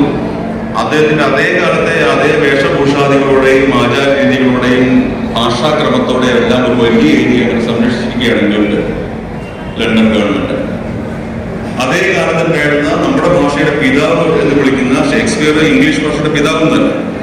എന്നാൽ മലയാള ഭാഷയുടെ പിതാവ് എന്ന് വിളിക്കുന്ന തുഞ്ചത്ത് രാമാനുജൻ എഴുത്തച്ഛന്റെ കുടുംബത്തിൽ ആരൊക്കെയുണ്ട് നമുക്ക് അറിഞ്ഞൂടാ. അദ്ദേഹത്തിന് മക്കളുണ്ടായിരുന്നു. എഴുത്തച്ഛന് എത്ര മക്കളുണ്ടായിരുന്നു? എഴുത്തച്ഛന്റെ മക്കൾ എന്ന് പറയുമ്പോൾ വീണ്ടും 17-ാം നൂറ്റാണ്ടിലേക്ക് വരും. പേരക്കുട്ടി എന്ന് പറയുമ്പോൾ വീണ്ടും 18-ാം നൂറ്റാണ്ടിലേക്ക് വരും. ഒരു 4 തലമുറയാകുമ്പോഴേക്കും നമ്മുടെ തൊട്ട് മുമ്പത്ത് നമ്മൾ ജീവിച്ചിരിക്കുന്ന കാലത്ത് എഴുത്തച്ഛന്റെ ഒരു 5-ാമത്തെ 6-ാമത്തെ തലമുറ ഉണ്ടാവാൻ സാധ്യതയുണ്ട് അല്ലേ? ശരിക്കും ഉണ്ടാവേണ്ടതല്ലേ? അദ്ദേഹം കുട്ടികളില്ലാതെ വിഷമിച്ച ആളൊന്നായിരിക്കില്ല. ഇത്രയും വലിയ കവിയല്ലേ, അപ്പൊ അതിനകത്തൊക്കെ താല്പര്യമുള്ള ആളായിരിക്കും. പക്ഷെ അറിഞ്ഞുകൂടാ എഴുത്തച്ഛന് മക്കളുണ്ടോ എന്ന് നമുക്ക് അറിഞ്ഞുകൂടാ. പക്ഷെ കായംകുളം കൊച്ചിനെ പറ്റി നമുക്ക് എല്ലാം അറിയാം. ഇത്തിക്കര പറ്റിയെ പറ്റി പറയാം. എത്ര സിനിമകളുണ്ടായിരുന്നു മലയാളത്തിൽ. എഴുത്തച്ഛനെ പറ്റി ഏതെങ്കിലും സിനിമ മലയാളത്തിൽ ഏതെങ്കിലും സിനിമാക്കാർ എടുത്തിട്ടുണ്ടോ? എന്റെ അറിവിലില്ല. തുഞ്ചത്ത് രാമാനുജൻ എഴുത്തച്ഛൻ അത്ര മോശമാവുന്നല്ലോ, ഒരു സിനിമയ്ക്കൊക്കെ കഥാപാത്രമാക്കാവുന്ന ആളാണ്. പക്ഷെ ഇത്തിക്കര പറ്റിയെ പറ്റിയും കായംകുളം കൊച്ചിനെ പറ്റിയൊക്കെ നിങ്ങൾ സിനിമാ സ്കൂപ്പ് പടങ്ങൾ പോയി കാണും. എന്നാൽ ഭാഷയുടെ പിതാവിനെ പറ്റി നിങ്ങളുടെ കുട്ടികളോട് ചോദിക്കൂ, അല്ലെങ്കിൽ നിങ്ങൾ സ്വയം ചോദിച്ചു എന്തറിയാം? അധ്യാത്മരാമായണം എന്നുള്ള വാക്കിനപ്പുറം, മഹാഭാരത കിളിപ്പാട്ട് എന്നുള്ള വാക്കിനപ്പുറം, ഏറിയ ഹരിനാമകീർത്തനം എന്നുള്ളതിനപ്പുറം എന്താണ് നമ്മുടെ ഭാഷാപിതാവിനെ പറ്റി നമുക്ക് അറിയാവുന്നത്? വെറുതെ ഒറ്റയ്ക്ക് ഇരിക്കുമ്പോൾ രാത്രി കിടക്കുന്നതിന് മുമ്പ് കുറച്ച് സമയം കിട്ടിക്കഴിഞ്ഞാൽ വാട്സപ്പും ഫേസ്ബുക്കും ഒന്ന് മാറ്റി വെക്കിട്ട് സ്വയം ചോദിച്ചു നോക്കിയാൽ മതി. നമുക്ക് എന്താണ് അറിയാവുന്നത്? കുഞ്ചൻ നമ്പ്യാരെ പറ്റി നമുക്ക് എന്താണ് അറിയാവുന്നത്? അങ്ങനെ അറിയില്ലെന്ന് മാത്രമല്ല, അറിഞ്ഞുകൂടാത്തതിൽ നമുക്ക് നാണക്കേടില്ല. യാതൊരു നാണക്കേടും നോക്കില്ല. അതൊക്കെ അറിയേണ്ടതില്ല. നമുക്ക് വേണമെങ്കിൽ വാട്സപ്പ് അടിച്ച് ഫേസ്ബുക്ക് തുറന്ന് കിട്ടുന്നതല്ലേ, അതൊന്നും അറിയേണ്ട കാര്യമൊന്നുമില്ല. പക്ഷെ നിങ്ങൾ ഓർക്കുക, ലോകത്തിലെ ഒരു ജനതയ്ക്കും ഇത്ര ഒരു അപജയമില്ല. തമിഴനോട് ചോദിക്കുക, അവരുടെ കവികളെ പറ്റി ചോദിക്കുക, അവർ വാചാലരാണ്, അവരുടെ പ്രധാനപ്പെട്ട ആളുകളെ പറ്റി ചോദിച്ചത്. നമ്മുടെ 50-60 വർഷം നമ്മൾ പാടി, നമ്മുടെ ജീവിതത്തിന് മുഴുവൻ പിന്നണി പാടിയ യേശുദാസ് എന്ന് പറഞ്ഞ മഹാഗായകനെ പറ്റി ഞാൻ ആലോചിച്ചപ്പോൾ മലയാളത്തിൽ നല്ലൊരു പുസ്തകമില്ല. അദ്ദേഹത്തെ പറ്റി ജേർണലിസ്റ്റിക് ആയിട്ട് ഒരുപാട് ഗ്രന്ഥങ്ങൾ അല്ലെങ്കിൽ ലേഖനങ്ങളൊക്കെ ഉണ്ടായിരുന്നു. പക്ഷെ ഇങ്ങനെ ഗന്ധർവനെ പോലെയുള്ള ഒരു മഹാഗായകൻ നമ്മുടെ നാട്ടിലുണ്ടായിട്ട് അദ്ദേഹത്തെ ആദരിക്കുന്ന മട്ടിൽ മലയാളത്തിലെ പ്രധാനപ്പെട്ട എഴുത്തുകാർ ഒന്നും എഴുതിയിട്ടില്ല. നിങ്ങൾക്ക് വിശ്വസിക്കാൻ സാധിക്കും. നമുക്ക് പുച്ഛാണ്. യേശുദാസ് അയാൾ കുറെ കളികളൊക്കെ കളിച്ച ഒരാളല്ലേ എന്ന് നമുക്ക് പറയാം. യേശുദാസിനെ പറ്റി പറഞ്ഞാൽ അയാൾ വലിയ പാട്ടുകാരനൊക്കെ ഇരിക്കും, പക്ഷെ ഭയങ്കര കളികളൊക്കെ പലരെ ഒതുക്കാൻ അയാൾ ശ്രമിച്ചിരുന്നതൊക്കെ അയാൾ അവൻ എന്നൊക്കെ പറയും. പുതിയ തലമുറ അവൻ എന്നൊക്കെ പറയും. തന്റെ മുന്നിൽ വന്ന് ഒരു അഭിനയനായ പയ്യൻ വന്ന് സെൽഫി എടുത്തപ്പോ അദ്ദേഹം ഫോൺ മേടിച്ചിട്ട് മോനെ ഇത് ചെയ്യരുത്, അനുവാദം ചെയ്യുന്ന സെൽഫി ഡിലീറ്റ് ചെയ്ത് കളഞ്ഞു ഒരു 4 വർഷം മുമ്പ്. ആ സംഭവത്തെ പറ്റി ഫേസ്ബുക്കിൽ ആരോ ഇട്ട പോസ്റ്റിന് താഴെ ഞാൻ അത്ഭുതത്തോടെ വായിച്ചു, നീയൊക്കെ പാട്ടുകാരനായത് ഞങ്ങളുള്ളതുകൊണ്ടല്ലേടാ എന്ന് വെച്ചിട്ടാണ്. ചെറിയ പിള്ളേരാ, 17 വയസ്സ് 18 വയസ്സുള്ള കുട്ടികളുടെ കമന്റാണ്. ഞങ്ങളെപ്പോലുള്ള ആസ്വാദനം ഇല്ലെങ്കിൽ നീയൊക്കെ. പിന്നെ ഗംഭീരന്മാരായ ആളുകളുടെ കമന്റ്, അയാളുടെ ശബ്ദം നല്ലതാണെങ്കിലും സംഗീതത്തിൽ വലിയ ജ്ഞാനമൊന്നുമില്ല. ഈ പറയുന്നവന് ABCD ആണെന്നുള്ള സംഗീതത്തിൽ സാഗരങ്ങളെ പാടി പാടി ഇറക്കി എന്നുള്ള സിമ്പിൾ ആയിട്ടുള്ള പാട്ടിലെ ഏതൊക്കെയാണ് സ്വരസ്ഥാനങ്ങൾ എന്ന് ചോദിച്ചാൽ ഇവൻ അറിഞ്ഞുവിടാം. ഇവനതൊന്നും അറിയാനും പോകുന്നില്ല, ജന്മത്തിൽ അറിയാൻ പോകുന്നില്ല. പക്ഷെ അവൻ ജഡ്ജ് യേശുദാസ് അയാളെ പറ്റി ഞാൻ പറഞ്ഞു തരാം എന്ന് പറഞ്ഞിട്ട് യേശുദാസിനെ പറ്റി കമന്റ് ചെയ്യും. ബൈബിളിലെ പ്രധാനപ്പെട്ട ഒരു വാചകം ഡോൺ ജഡ്ജ് അതേഴ്സ് എന്നാണ്. മറ്റുള്ളവരെ വിധിക്കരുത്, മറ്റുള്ളവരെ വിധിക്കരുത്. നമുക്ക് ആർക്കും മാർക്കിടാനുള്ള അവകാശം നമുക്കില്ല. നിങ്ങൾ രാത്രി കിടക്കുമ്പോൾ മറ്റുള്ളവർക്ക് മാർക്കിടുന്നതിന് പകരം നിങ്ങൾക്ക് എത്ര മാർക്ക് 10ൽ നിന്ന് കൊടുക്കുമെന്ന് ചോദിച്ചിട്ട് കിടക്കണം. പക്ഷെ നമുക്ക് ഇഷ്ടം അവനെ പറ്റിയോ സുഭാഷ് ചന്ദ്രനെ പറ്റിയോ ഞാൻ പറഞ്ഞുതരാം എന്ന് പറഞ്ഞിട്ടാണ്. എന്നാൽ സുഭാഷ് ചന്ദ്രന്റെ ഏതെങ്കിലും കഥയിലെ നോവലിൽ 2 വരി ഒന്ന് പറയാമെന്ന് വെച്ചാൽ അവരോട് അത് വായിക്കാനും പോകുന്നത്. വാത്മീയ വഴിയിൽ വെച്ച് കണ്ടാൽ, എറണാകുളത്ത് പറയുന്നത് വെച്ച് വാത്മീയെ കണ്ടാൽ അവനൊരിക്കലും രാമായണം വായിച്ചിട്ടുണ്ടാവില്ല. പക്ഷെ ചോദിക്കും, പുതിയ പുസ്തകമൊന്നുമില്ലേ, ഇങ്ങനെ ഒരു രാമായണം വെച്ചിരുന്നാൽ മതിയോ, കുറെ കാലമായില്ലേ നിങ്ങളിത്. വ്യാസനെ കണ്ടാൽ മഹാഭാരതത്തിന്റെ ഒരു കഥാസന്ദർഭമാണ് അറിഞ്ഞുവിടാം. 5 പഞ്ചപാണ്ഡവരുടെ പേര് ചോദിച്ചാൽ അവൻ അറിഞ്ഞുവിടാം. പക്ഷെ വ്യാസനെ കണ്ടാൽ അവൻ മീശ വിരിച്ചുകൊണ്ട് ചോദിക്കും, നിങ്ങൾ പുതിയൊന്നും എഴുതില്ല, കുറെ കാലമായിട്ടൊരു മഹാഭാരതം ആയിട്ട് നടക്കണമെന്ന് ചോദിക്കും. ഇങ്ങനെ താൻ കേമനാണെന്ന് ധരിക്കുന്ന ഒരു വലിയ ജനസഞ്ചയം ഈ അഴുക്ക് വെള്ളത്തിൽ കൊതുകുകൾ കൂത്താടികളായി കിടക്കുന്നത് പോലെ നമ്മളിങ്ങനെ കുളയ്ക്കുകയാണ് മലയാളികൾ. ഇത് ഞാൻ അടക്കമുള്ള മലയാളികളെ പറ്റി പറയുകയാണ്. ഈ ആത്മവിമർശനം ഇല്ലാണ്ട് നമുക്ക് മുന്നോട്ട് പോകാൻ പറ്റുകയില്ല. അഴുക്ക് മലിനമായി കെട്ടിക്കിടക്കുന്ന മലിനജലത്തിൽ കൊതുകുകളാണ് മുട്ടയിട്ട് പെരുകുക. അവർക്ക് മനുഷ്യന്റെ ചോരയാണ് ഇഷ്ടം. അതുകൊണ്ടാണ് കുഞ്ചു നമ്പ്യാര് ക്ഷീരമുള്ള ഒരു അകിടിൻ ചുവട്ടിലും ചോര തന്നെ കൊതുകിന്റെ കൗതുകം എന്ന് പറയുന്നത്. കെട്ടിക്കിടക്കുന്ന ജലത്തിൽ ഒരു ചലനവുമില്ലാതെ കെട്ടിക്കിടക്കുന്ന മലിനജലത്തിൽ കൊതുകുകളാണ് കൂത്താടികളെ പെറ്റു നിറയ്ക്കുക. അവിടെ ചിത്രശലഭങ്ങളെയോ മിന്നാമിന്നികളെയോ നിങ്ങൾ പ്രതീക്ഷിക്കരുത്. അവിടെ കൊതുകുകൾ തന്നെ ഉണ്ടാവും. കൊതുകുകൾക്കാകട്ടെ അവയ്ക്ക് മുമ്പിൽ വരുന്ന ആ മനുഷ്യന്റെ ആ ചെറിയ സംഗതി മാത്രം കണ്ടിട്ട് വിധി എഴുതാനായിരിക്കും, ജഡ്ജ് ചെയ്യാനായിരിക്കും താല്പര്യം. ഇപ്പോൾ ടോയ്ലറ്റിലെ വാഷ്റൂമിലെ കൊതുക് വിചാരിക്കുന്നത് ഈ മനുഷ്യൻ എന്ന് പറയുന്ന ജന്തു പുറത്തെവിടെ പോയി പകൽ മുഴുവൻ ഭക്ഷണം കഴിച്ചിട്ട് ടോയ്ലറ്റിൽ വന്ന് മലവിസർജനം ചെയ്യുന്ന ജന്തുവാണ്. ഇതിന് മാത്രമുള്ള ഒരു പരിപാടി അവനെ ഇതിങ്ങനെ ടാങ്കിൽ സൂക്ഷിച്ചു വെക്കുന്ന, ടാങ്കൊക്കെ കെട്ടി നൂറ്റാണ്ടുകളോളം ഇത് മലം സംഭരിക്കുന്ന ഒരു ജന്തുവാണ് മനുഷ്യൻ എന്നാണ് പാവം വാഷ്റൂമിലെ കൊതുക് വിചാരിക്കുക. കാരണം അവനത് മാത്രമേ കാഴ്ചയുള്ളൂ. അവന്റെ മുറിക്കുള്ളിൽ ഇയാൾ ഇടയ്ക്കിടയ്ക്ക് വരുന്ന തുണി മുക്കിയിരിക്കുന്നു, എന്തൊക്കെ നിക്ഷേപിക്കുന്നു, കഴുകിയിട്ട് പോകുന്നു. ഇതിങ്ങനെ പരമ്പരകളായിട്ട് എല്ലാവരും ഒന്ന് ചെയ്യുന്നു. ഈ മനുഷ്യൻ പുറത്തിറങ്ങിയാൽ പാട്ടുപാടുമെന്നോ കഥ എഴുതുമെന്നോ സിനിമ നിർമ്മിക്കുമെന്നോ വലിയ ശില്പങ്ങൾ ചെയ്യുമെന്നോ കാനായി കുഞ്ഞിരാമനെ പോലെ യക്ഷിയെ സൃഷ്ടിക്കുമെന്നോ കുമാരസംഭവം എഴുതുമെന്നോ ദസ്തവേസ്കിയെ പോലെ കാലവസ്ഥ പ്രദേശം എഴുതുമെന്നോ യേശുദാസിനെ പോലെ പാട്ട് പാടുമെന്നോ ഒന്നും ഈ കൊതുകിനറിഞ്ഞൂടാ. ഈ കൊതുകിനറിയാവുന്ന കാഴ്ച ഇതുമാണ്. അവന്റെ മുമ്പിലേക്ക് വരുന്ന ഈ കാഴ്ച. അങ്ങനെ നമ്മുടെ വാഷ്റൂമിൽ എന്നതുപോലെ നമ്മുടെ ഈ മൊബൈൽ എന്ന് പറയുന്ന ചെറിയ ടോയ്ലറ്റിന്റെ അകത്തേക്ക് വരുന്ന ഈ മലിനം മാത്രമാണ് നമ്മൾ കണ്ടുകൊണ്ടിരിക്കുന്നത്. ഇത് വെച്ചാണ് നമ്മൾ മനുഷ്യനെ ജഡ്ജ് ചെയ്യുന്നത്. ഇതിൽ കിട്ടുന്ന ഇൻഫർമേഷൻസ് വെച്ചിട്ടാണ് നമ്മൾ ലോകത്തെ ജഡ്ജ് ചെയ്തുകൊണ്ടേയിരിക്കുന്നത്. ഡോൺ ജഡ്ജ് അതേഴ്സ് എന്ന് ക്രിസ്തു പറഞ്ഞെങ്കിലും നമ്മൾ പിലാത്തോസിനേക്കാൾ വലിയ ജഡ്ജിയായിട്ട് കൈ കഴുകാൻ പോലും മലിക്കുന്ന ജഡ്ജിയായിട്ട് നമ്മളിങ്ങനെ വിവരിക്കുകയാണ്. അത് ഒരു വലിയ കാലത്തിന്റെ അവജയാണ്. അതുകൊണ്ട് നിങ്ങൾ ഇങ്ങനെ ഒരു കുടുംബ സംഗമത്തിന് ശേഷം പോകുമ്പോൾ ഇവിടെ ചില കലാപരിപാടികൾ ഉണ്ടാകുമെന്ന് ഞാൻ കരുതുന്നു. ചില കുഞ്ഞുങ്ങളുടെ ചിത്രങ്ങൾ, കുട്ടികളുടെ കുടുംബാംഗങ്ങളുടെ തന്നെ കുട്ടികളുടെ ചിത്രങ്ങൾ അവിടെ വരച്ച് തൂക്കിയിരിക്കുന്നത് ഞാൻ കയറുമ്പോൾ കണ്ടു. ഞാൻ കുറച്ചൊക്കെ നടന്ന് കാണാൻ ശ്രമിച്ചു. ആ വരച്ച കുഞ്ഞുങ്ങളിൽ മികച്ച ചിത്രം വരച്ച കുഞ്ഞിനെ പോയി തോളത്ത് തട്ടിയിട്ട് നന്നായിട മോനെ അല്ലെങ്കിൽ നന്നായി മോളെ എന്ന് പറയുവാനുള്ള മാനസികമായ ഔന്നത്യം നിങ്ങൾക്ക് ഉണ്ടോ എന്ന് സ്വയം ചോദിക്കും. കാലം മാറിയപ്പോൾ വന്ന ഒരു പ്രധാനപ്പെട്ട മാറ്റം അതാണ്. നമ്മുടെ കുഞ്ഞിനെ മാത്രം കണ്ട് നമ്മുടെ കുഞ്ഞിനെ മാത്രം പുകഴ്ത്തിക്കൊണ്ടിരിക്കുന്ന ആളുകളായി മാറി. അതുകൊണ്ട് കലാലയങ്ങളിലും സ്കൂളുകളിലും നടക്കുന്ന കലാമേളകൾ പലപ്പോഴും അച്ഛനമ്മമാരുടെ രക്ഷാകർത്തകളുടെ കലാപമേളകൾ കൂടിയാണ്. എൻ്റെ മകൾക്ക് കിട്ടിയില്ല, എൻ്റെ മകളിലേക്ക് മാത്രം നോക്കിക്കൊണ്ടിരിക്കുന്ന നിങ്ങളുടെ കുഞ്ഞിനോട് പറഞ്ഞു കൊടുക്കും. നിങ്ങളുടെ കുഞ്ഞിനൊപ്പം ഡാൻസ് ചെയ്ത മറ്റേ കുട്ടി നന്നായി ഡാൻസ് ചെയ്താൽ അവിടെ പോയി അഭിനന്ദിക്കാൻ നിങ്ങളുടെ കുഞ്ഞിനോടൊന്ന് പറഞ്ഞു കൊടുക്കും. നിന്റെ നൃത്തം നന്നായി, നിന്റെ പ്രസംഗം നന്നായി, നിന്റെ എഴുത്ത് നന്നായി, നിന്റെ കുടുംബനാഥൻ എന്നുള്ള ഉത്തരവാദിത്വം നീ നിർവഹിച്ചത് നന്നായി, നീ മകൻ എന്നുള്ള നിലയ്ക്ക് നിന്റെ അച്ഛനമ്മമാരോട് കാണിച്ച കാര്യങ്ങൾ നന്നായി, നീ നിന്റെ സഹോദരൻ എന്നുള്ള മട്ടിൽ നിന്റെ കുടപ്പുറപ്പോട് പുലർത്തിയ നന്മ നന്നായി എന്ന് പറയുവാനുള്ള ത്രാണി നിങ്ങൾക്കുണ്ടോ എന്ന് നോക്കാം. നമ്മുടെ പന്തളം KP എന്ന് പറയുന്ന ഒരു കവി എന്നേക്കാൾ 12 വയസ്സിന് താഴെ മരിച്ചുപോയ ഒരാളാണ്, 40 വയസ്സിൽ മരിച്ചുപോയ ആളാണ്.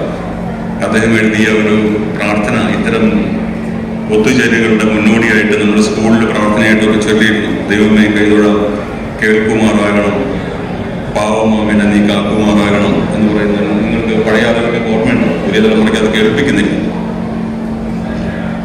എൻ്റെ കുട്ടിക്കാലത്ത് അത് വലിയ വ്യാഖ്യാനം ഉണ്ടായിരുന്ന K. കുമാർ എന്ന് പറഞ്ഞ വലിയൊരു സമ്പന്നൻ ഉണ്ടായിരുന്നു എന്നും ദൈവമേ കൈതൊഴാം എന്നെ K. കുമാറാക്കണം എന്ന് പറയുന്നു എന്നുമാണ്. അത് അത്രയ്ക്കൊന്നും പറ്റിയെങ്കിൽ ഒരു കാൽ കുമാറെങ്കിലും ആക്കണം, പാവമാമനെ നീ ഒരു കാൽ കുമാറെങ്കിലും 25% ഈ K. കുമാറിന്റെ പോലെ ആക്കണം എന്നാണ് കരുതിയിരുന്നത്. പക്ഷെ അത് അതിഗംഭീരമായൊരു പ്രാർത്ഥനയായിരുന്നു. അതിൽ കൃത്യങ്ങൾ ചെയ്യുവാൻ ശക്തി ഉണ്ടാവണം, സത്യം പറയുവാൻ, അങ്ങനെയൊക്കെ പറഞ്ഞിട്ടുള്ള വാക്കുകൾക്ക് ശേഷം ഒരു പ്രധാനപ്പെട്ട വരി എൻ്റെ ജീവിതത്തിൽ ഞാൻ എപ്പോഴും ഓർത്തു വയ്ക്കുന്നൊരു വരി, നല്ല വാക്കോതുവാൻ ത്രാണി ഉണ്ടാകണം എന്നാണ്. നിങ്ങൾ പറഞ്ഞത് പെട്ടെന്ന് ഓർത്തണം. നല്ല വാക്കോതുവാൻ ത്രാണി ഉണ്ടാകണം.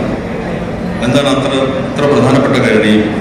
കൃത്യങ്ങൾ ചെയ്യുവാൻ ശക്തി ഉണ്ടാകണമെന്നൊക്കെ പ്രാർത്ഥിക്കപ്പെട്ടു. നല്ല വാക്കോതുവാൻ ത്രാണി ഉണ്ടാകണം എന്നുള്ളൊരു പ്രാർത്ഥന 8 വരിയുള്ളൊരു പ്രാർത്ഥന, ഒരു വരി അതാണ്.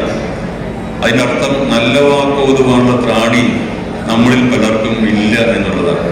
അവരുടെ മുഖത്ത് നോക്കി നന്നായി എന്ന് പറയുവാൻ തുടങ്ങുന്ന നിമിഷത്തിൽ ഉള്ളിൽ നിന്നൊരു കറുത്ത ചെകുത്താൻ നമ്മുടെ നാട്ടിനെ പിടിച്ച് അകത്തേക്ക് വലിക്കുന്ന നമ്മൾ ഫീൽ ചെയ്യും. അങ്ങനെ ഇപ്പൊ എൻ്റെ വാക്കുകൊണ്ടാണ് സന്തോഷിക്കേണ്ട എന്ന് കരുതിയിട്ട് അല്ലേ നമ്മുടെ മക്കളോടും പറഞ്ഞു കൊടുക്കും. അങ്ങനെ നീ അങ്ങനെ നല്ലതും പറയണ്ട, അതൊക്കെ അവരെങ്ങനെ ചെയ്താൽ മതി എന്ന്.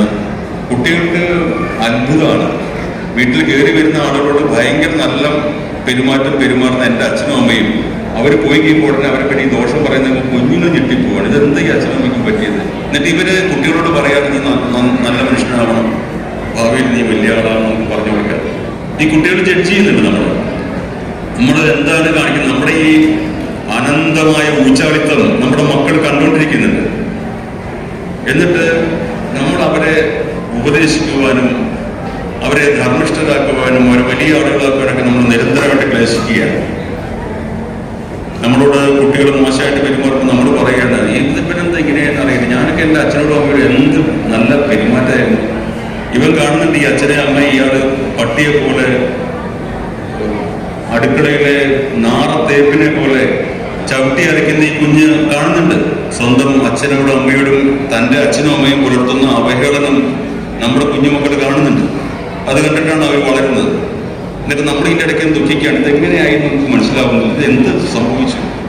എന്നെ പോലൊരു മഹാന്റെ കുട്ടി എന്തെങ്ങനെയായി പോയത് നമ്മൾ ഖേദിക്കുകയാണ്. അപ്പൊ ഈ ത്രാണി ഉണ്ടാകണം എന്ന് പറയുന്ന പ്രാർത്ഥനയിലെ പ്രധാനപ്പെട്ട കാര്യം അധികം നീട്ടുന്നില്ല. നിങ്ങളുടെ കലാപരിപാടിക്ക് മുമ്പ് ഞാനിങ്ങനെ ധാർമ്മിക പ്രഭാഷണം നടത്തി നിങ്ങളെ ബുദ്ധിമുട്ടിക്കുന്നില്ല. ഇവനൊക്കെ ഇത് പറയാൻ എന്താ അർഹത എന്ന് എനിക്കറിയാം. എനിക്കിപ്പോൾ ഇത് കഴിഞ്ഞപ്പോൾ 2 അടിക്കുമെന്നൊക്കെ നിങ്ങൾ പറയും കുറച്ച്. അപ്പൊ ഈ ത്രാണി എന്ന് പറഞ്ഞാല് വെറും പ്രാണിയായിട്ടുള്ള മനുഷ്യനാക്കുന്ന ഒരു വലിയ ശക്തിയുടെ പേരാണ് ഈ നല്ല വാക്ക് ഓതുവാനുള്ള ത്രാണി, നല്ലത് പറയുവാനുള്ള ത്രാണി. ആ നല്ലത് പറയുവാനുള്ള ത്രാണി നമ്മുടെ അധികാരികളോട് പറയുന്ന ത്രാണിയല്ല. ഈ മോദിജിയെ കാണുമ്പോൾ താണു മടങ്ങി കാര്യം നൽകുന്ന ത്രാണിയല്ല. അതിൻ്റെ പേര് ബഹുമാനമൊന്നുമല്ല. അല്ലെങ്കിൽ പിണറായിയെ കാണുമ്പോൾ, അല്ലെങ്കിൽ ഏതെങ്കിലും ലോക്കൽ നേതാവിനെ കാണുമ്പോൾ, അല്ലെങ്കിൽ നമ്മുടെ മേലുദ്യോഗസ്ഥനെ കാണുമ്പോൾ, നമ്മുടെ സഹപ്രവർത്തകരെ കണ്ണ് വെട്ടിച്ചിട്ട് നമ്മൾ കാണിക്കുന്ന ബഹുമാനത്തിന്റെ പേരില്ല നല്ലത്, നല്ല വാക്ക് ഓതുവാനുള്ള ത്രാണി. അതൊക്കെ സൂത്രമാണ്, കാര്യം നടത്തിയെടുക്കുന്ന സൂത്രം. അല്ലാതെ നമ്മളുമായിട്ട് ഒരു ബന്ധമില്ലെങ്കിൽ പോലും അജ്ഞാതനായിട്ടുള്ള ഒരു വലിയ സിനിമാ നടൻ മരിക്കുമ്പോൾ, അജ്ഞാതയായിട്ടുള്ള നമുക്ക് ഒരു പരിചയമില്ലാത്തൊരു വലിയ നർത്തകി മരിക്കുമ്പോൾ, ഒരു ക്രിക്കറ്റ് താരം മരിക്കുമ്പോൾ, അല്ലെങ്കിൽ ഒരു വലിയ എഴുത്തുകാരൻ മരിക്കുമ്പോൾ നമ്മുടെ ഉള്ളിൽ സ്വന്തം എന്ന പോലെ ഉണ്ടാകുന്ന വിഷമമുണ്ട്, വേദനയുണ്ട്. അതിൻ്റെ പേരാണ് ഈ ത്രാണി എന്ന് പറയുന്നത്. അതാണ് നല്ല വാക്കുകളുള്ള ത്രാണിയായിട്ട് മാറുന്നത്. നിന്റെ വാക്ക് നന്നായി എന്ന് അവരുടെ മുഖത്ത് നോക്കി പറയുവാനുള്ള ശക്തിയുടെ പേരാണ് ആ ത്രാണി എന്ന് പറയുന്നത്. അതുകൊണ്ട് പന്തളം KP അതുകൊണ്ട് ആ പ്രാർത്ഥനയിലെ പ്രധാനപ്പെട്ട വരിയായിട്ട് അത് എഴുതി വെച്ചതുകൊണ്ട് നല്ല വാക്കുവാൻ ത്രാണി ഉണ്ടാകണമെന്ന് ദൈവത്തോട് പ്രാർത്ഥിക്കുകയാണ്. നമ്മുടെ മഹാകവികളൊക്കെ മുഴുവൻ ചെയ്തപ്പോൾ നിങ്ങളുടെ ഒരു പരിപാടിക്ക് എന്നെ പോലെ എഴുത്തുകാരനെ കൊണ്ടുവന്ന് ഇത് നിർവഹിച്ചത് എന്താണെന്ന് ചിലപ്പോൾ സംശയം ഉണ്ടാവും. ഈ ലോക്കോ പൈലറ്റുമാരുടെ മേധാവിയായിട്ടുള്ള ദക്ഷിണ മേഖല റെയിൽവേയുടെ ഏതെങ്കിലും ഒരു അധികാരി കിട്ടുമായിരുന്നില്ല എന്ന് ഞങ്ങൾക്കെല്ലാം തൊഴിലാമായിരുന്നല്ലോ എന്ന് ചിലപ്പോൾ മനുഷ്യരുടെ സംശയം ഉണ്ടാവും, അല്ലെ? അല്ലെങ്കിൽ റെയിൽവേ മന്ത്രിയെ കിട്ടിയിരുന്നെങ്കിൽ ആ മന്ത്രിയെ കൊണ്ടുവരാൻ ഈ സുഭാഷ് ചന്ദ്രനെയൊക്കെ വെച്ചിട്ട് എന്ത് കാര്യമാണ്. കാരണം മന്ത്രിയെ കണ്ട് കുമ്പിടാനും തൊഴിലാണ് നമുക്ക് ഭയങ്കര സന്തോഷമാണ്. അവരെന്ത് പൊട്ടമായിക്കോട്ടെ, അവരെന്ത് വ്യാജനായിക്കോട്ടെ, അവരായിക്കോട്ടെ, എല്ലാവരും തൊഴിലാനും ഫോട്ടോ എടുക്കാനും ഫേസ്ബുക്കിൽ അപ്ലോഡ് ചെയ്യാനും നമുക്ക് വലിയ താല്പര്യമാണ്.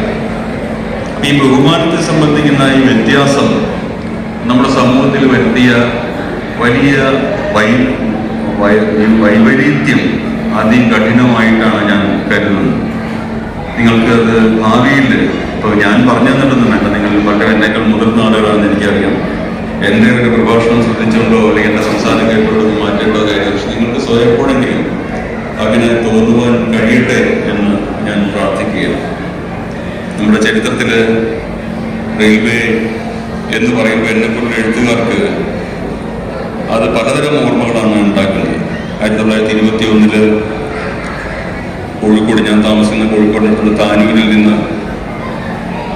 ഒരു സംഘം മലബാറിലെ കലാപകാരികളെ ഒരു തീവണ്ടിയിലടുക്കി, അതായത് ചരക്കുകൾ മാത്രം കയറ്റാൻ ഉപയോഗിക്കുന്ന വാഗണിൻ്റെ അകത്ത് അടുക്കി 150 പേരെ അടുക്കി തമിഴ്നാട്ടിലെ ഒരു ജയിലിലേക്ക്, കേരളത്തിലെ ജയിലുകളിലെ സ്ഥലം കലർന്ന് മലബാർ കലാപം നടക്കുന്ന സമയത്ത് കേരളത്തിലെ ജയിലുകളൊക്കെ നിറഞ്ഞു കവിഞ്ഞതുകൊണ്ട് തമിഴ്നാട്ടിലെ ഒരു ജയിലിലേക്ക് ഒരു വാഗണിൽ, സൂര്യപ്രകാശമോ വായുവോ ഇറക്കാത്ത വാഗണിൽ അടക്കി കൊണ്ടുപോയിട്ട് 100 പേര് മരിച്ച, 70 പേര്, 64 പേര് അന്നും 6 പേര് പിറ്റേന്നുമായിട്ട് മരിച്ച ഒരു സംഭവം, 70 പേര് ഒറ്റയടിക്ക് കൂട്ടക്കൊല ചെയ്യപ്പെട്ട സംഭവമാണ് എൻ്റെ മനസ്സിൽ തീവണ്ടി എന്ന് പറയുമ്പോൾ ആദ്യമായിട്ട് ഉണ്ടാവുക.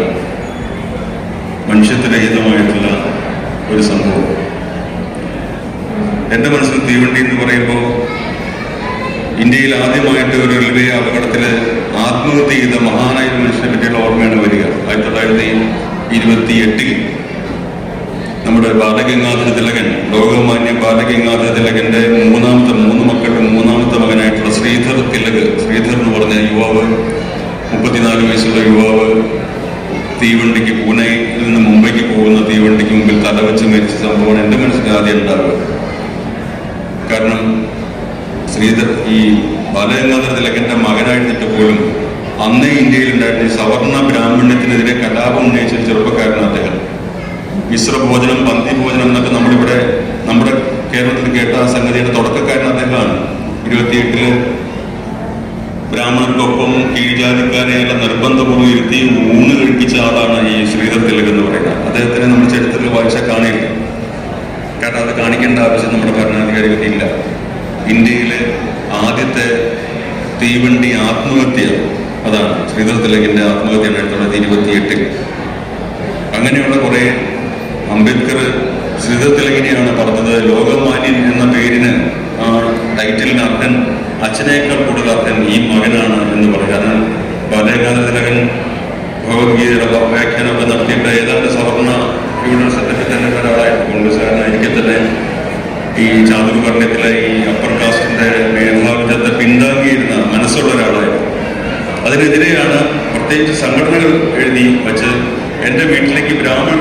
പ്രവേശനമില്ല എന്ന് വീടിന്റെ മുമ്പിൽ ബോർഡ് എഴുതി വെച്ച് സ്വീകരണത്തിലൊക്കെ ജീവിച്ചിരുന്നു. പക്ഷേ അന്നത്തെ ആളുകൾ ഇദ്ദേഹത്തിന്റെ ഈ മനോഭാവം മാറ്റിയെടുക്കാൻ വേണ്ടിയിട്ട് ഇദ്ദേഹത്തെ ഉപദ്രവിക്കുകയും കള്ളക്കഥകൾ ഉണ്ടാക്കുകയും ഒക്കെ ചെയ്തിട്ട് മനമെടുത്തിട്ട് ഇന്ത്യയിൽ തന്റെ ശ്രമങ്ങൾ അംബേദ്കർ പോലുള്ള മഹാരഥന്മാർ തുടങ്ങി വെച്ച പദ്ധതികൾക്ക് ഒപ്പം നിൽക്കാൻ എന്നെ പോലുള്ള ചെറുപ്പവർക്ക് ഇനി സാധ്യമല്ലെന്ന് തിരിച്ചറിഞ്ഞിട്ട് ആത്മഹത്യ ചെയ്തവരാണ് ശ്രീധരത്തിലെത്തുന്നത്.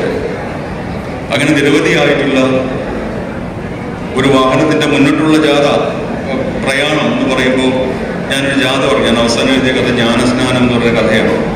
മഹാത്മാഗാന്ധി ഉപ്പ് സത്യാഗ്രഹം നടത്തുന്ന കഥയാണ് 1930. അതിൽ 79 പേർ ഗുജറാത്തിലെ സബർമതി ആശ്രമത്തിൽ നിന്ന് ദണ്ഡി കടൽപ്പുറത്തേക്ക് ഉപ്പ് കുറുക്കുവാൻ മഹാത്മാഗാന്ധിയുടെ ഒപ്പം പുറപ്പെട്ട 79 പേർ എല്ലാവരും ചെറുപ്പക്കാരായിരുന്നു. നമ്മൾ വിചാരിക്കും സ്വാതന്ത്ര്യ സമര സേനാനികൾ എന്ന് പറയുമ്പോൾ എല്ലാം വയസ്സന്മാരൊക്കെ ആയിരിക്കുന്നത്. എല്ലാവരും അതിന്റെ ശരാശരി പ്രായം 18 വയസ്സാണ്. മഹാത്മാഗാന്ധിയെ അതിനകത്ത് ഏറ്റവും മുതിർന്ന 60 വയസ്സ്. 16 വയസ്സുള്ള നീലാധുർ മിത്തൽ എന്ന് പറയുന്ന പയ്യനായിരുന്നു ഏറ്റവും ചെറുപ്പക്കാരൻ. 17 വയസ്സ്, 18 വയസ്സ്, 19 വയസ്സൊക്കെയാണ്. 25 വയസ്സിന് താഴെയാണ്. 4 മലയാളികൾ 25 വയസ്സ് വീതമുള്ള 4 മലയാളികൾ പങ്കെടുത്ത ദണ്ഡി യാത്രയാണ്. അത് ഞാൻ കഥയിൽ എഴുതിയപ്പോൾ, നിങ്ങൾ ഈ ക്ഷണം വരുന്നതിന് മുമ്പാണ്, കഥയിൽ എഴുതിയപ്പോൾ അവരെ വരി നിന്നിട്ട് 2 വരിയായിട്ട് നിന്നിട്ട് മഹാത്മാഗാന്ധി നയിക്കാനായിട്ട് മുന്നിൽ പോയി നിൽക്കുന്ന രംഗം സങ്കല്പിച്ചപ്പോൾ എൻ്റെ മനസ്സിൽ വന്നത് എന്നെ ഞാൻ എഴുതി, നിങ്ങൾക്ക് പുസ്തകം വരുമ്പോൾ വായിക്കാം. എഴുതി വെച്ചത് തീവണ്ടിയോട് ഘടിപ്പിക്കപ്പെട്ട അതിൻ്റെ എൻജിൻ പോലെ മഹാത്മാഗാന്ധി ആ കൈവരിയുടെ ആ വരിയുടെ ഏറ്റവും മുന്നിട്ട് വന്നതെന്നാണ്. തങ്ങളെ മുന്നോട്ട് തള്ളുന്ന ഒരായം ഈ ചെറുപ്പക്കാരുടെ ഉടലുകളിൽ അറിഞ്ഞതാണ്. മഹാത്മാഗാന്ധിയെ പോലെ മഹാനായ ഒരു നേതാവ് ഇന്ത്യൻ ദേശീയതയ്ക്ക് മുന്നിൽ നിന്നുകൊണ്ട് സൂര്യനസ്തമിക്കാത്ത സാമ്രാജ്യത്തിനെതിരെ പടവെട്ടിയപ്പോൾ ആ ചലനത്തെ എൻ്റെ ഒരു എഴുത്തുകാരനായി എൻ്റെ മനസ്സിൽ വന്നത് ഒരു തീവണ്ടി എഞ്ചിൻ പോലെ ഗാന്ധി മുമ്പിൽ വന്നു എന്നാണ്. അപ്പൊ അങ്ങനെ ഈ തീവണ്ടിയെ ഈ കൽക്കരി കൊണ്ട് ആദ്യം കൽക്കരി കൊണ്ട് ആദ്യം ഇപ്പോൾ വൈദ്യുതി കൊണ്ടും എല്ലാം ഡീസൽ കൊണ്ടും ഒക്കെ മാറി മാറി വന്നിട്ടുള്ള ഈ തീവണ്ടി യാത്രയെ നമ്മുടെ ജീവിതത്തിന്റെ ഒരു പ്രയാണത്തിന്റെ രൂപകമായിട്ട് ഒരു മെറ്റഫറായിട്ടും മാറ്റി വായിക്കുമ്പോൾ അതിന്റെ സാരഥികൾക്ക് ഉള്ളൊരു പ്രാധാന്യം പലപ്പോഴും മറഞ്ഞു കിടക്കുകയാണ് എന്ന് സ്വയം ഓർമ്മിച്ചുകൊണ്ടാണ് ഞാൻ ഇത്രയും പറഞ്ഞത്. സാരഥി എന്നുള്ള വാക്ക് വരുമ്പോൾ മനസ്സിലുണ്ടായ ചില ഓർമ്മകളും ചിന്തകളും നിങ്ങളോട് പങ്കുവയ്ക്കുകയാണ് ഞാൻ ചെയ്തത്. അപ്പോൾ സമൂഹത്തിലെ വളരെ പ്രധാനപ്പെട്ട ഒരു ജോലി ഉത്തരവാദിത്തോടെ ചെയ്യുന്ന നിങ്ങളെ നേരിൽ കാണുവാനും നിങ്ങളുടെ കുടുംബാംഗങ്ങളെ നേരിൽ കാണുവാനും നിങ്ങളുടെ ഇങ്ങനെയുള്ളൊരു ഒത്തുകൂടൽ ഉദ്ഘാടനം ചെയ്യാനും നിലവിൽ കൂടുതൽ ഉദ്ഘാടനം ചെയ്യാനും കഴിഞ്ഞതിലുള്ള സന്തോഷം, ധന്യത രേഖപ്പെടുത്തിക്കൊണ്ട് ഇത് കൂടുതൽ ഭംഗിയായിട്ട് നടക്കട്ടെ, എല്ലാ വർഷവും ഈ പേരിലൂടെ നടക്കട്ടെ എന്ന് ഇതിലേക്ക് ക്ഷണിച്ച എല്ലാവർക്കും നന്ദി പറഞ്ഞുകൊണ്ട്, നിങ്ങളിൽ ആരെങ്കിലും ഭാവിയിൽ എവിടെയെങ്കിലും എൻ്റെ ഒരു പുസ്തകം വഴിയിൽ കണ്ടാൽ മേടിച്ച് വായിക്കണം എന്ന് അപേക്ഷിക്കാതിരുന്നുകൊണ്ട്, നമ്മുടെ പുറത്തെ തെരുവ് കച്ചവടക്കാരെ പോലെ എൻ്റെ പുസ്തകം വായിക്കുന്നു പറയുന്നത് നിങ്ങൾ വായിച്ചാൽ നിങ്ങൾക്ക് കൊള്ളാം എന്ന് മാത്രം പറഞ്ഞുകൊണ്ട് നിർത്തുന്നു. നന്ദി, നമസ്കാരം.